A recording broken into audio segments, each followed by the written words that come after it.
Sir 49ನೇ ವರ್ಷದ ಹುಟ್ಟುಹಬ್ಬದಲ್ಲಿ ನಾವು ಮನೆ ಹತ್ರ ಬಂದಾಗ ಅವತ್ತು ದರ್ಶನ್ ಸರ್ ಪ್ರಶ್ನೆ ನಾವೆಲ್ಲ ಕೇಳಿದ್ವಿ. ಅವಾಗ ನೀವು ಹೇಳ್ತೀರಾ ನಮ್ಮ ನಡುವೆ ಅಂತದ್ದೇನು ಇಲ್ಲ, ಒಂದು ಅಂತರ ಇದೆ ಅನ್ನೋ ತರ ನೀವು ಅವತ್ತು ಆನ್ಸರ್ ಮಾಡಿದ್ರಿ ಸರ್.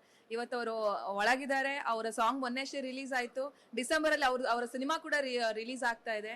ಏನೇ ಅಂದ್ರೂ ಕೂಡ ಒಂದಷ್ಟು ಅದ್ಭುತ ಸಮಯವನ್ನ ಅವ್ರ ಜೊತೆ ಒಂದ್ ಟೈಮಲ್ಲಿ ನೀವು ಕಳೆದಿದ್ದೀರಾ.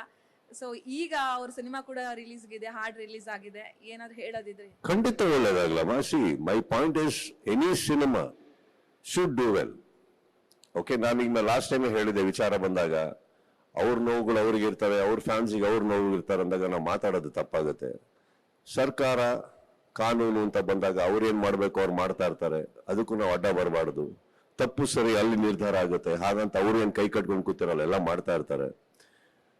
ನಾನು ಕೆಲವದಕ್ಕೆ ಯಾಕೆ ತಲೆ ಹಾಕಕ್ ಹೋಗಲ್ಲ ಅಂದ್ರೆ, ಒಂದು ವೈಯಕ್ತಿಕವಾಗಿ ನನಗೆ ಇಂಟ್ರೆಸ್ಟ್ ಇಲ್ಲ ಯಾರದೇ ವಿಚಾರ ತಲೆ ಹಾಕಕ್ಕೆ. ಎರಡನೇದು, ನಾವು ಮಾತಾಡೋದು ಕೆಲವು ವಿಚಾರದಲ್ಲಿ ತಪ್ಪಾಗುತ್ತೆ, ಅದಿನ್ನೂ ಕೆಡಿಸುತ್ತೆ ವಿಚಾರಗಳನ್ನು. ಇದನ್ನ ಅರ್ಥ ಮಾಡ್ಕೊಂಡ್ರೆ I think it's better. Apart from that, ನಿಮ್ಮ ಫಸ್ಟ್ ಪಾರ್ಟಿ ಬರಕ್ ಹೋದ್ರೆ ಅಫ್ಕೋರ್ಸ್ ಗ್ರೇಟ್ ಮೂಮೆಂಟ್ಸ್ ಯಾರೊಟ್ಟಿಗೆ ಕಳೆದಿರಲ್ಲ, ನಾವು ಏನೇನು ಕಳೆದಿರಲ್ಲ ನಾವೆಲ್ಲ. ಬಟ್ ಆಮೇಲೆ ಯಾವ ಕಾರಣಕ್ಕೆ ಹಿಂಗಾಗಿರ್ತೀವಿ, ಆ ಕಾರಣ ಯಾರಿಗೂ ಬೇಕಾಗಲ್ಲ, ನಮಗೆ ಗೊತ್ತಿರುತ್ತೆ.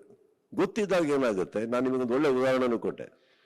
ಕರೆಕ್ಟ್, ಸೂರ್ಯನು ಚಂದ್ರನು ಎರಡು ಚಂದಾನೆ ಅದರ ಜಾಗದಲ್ಲಿ.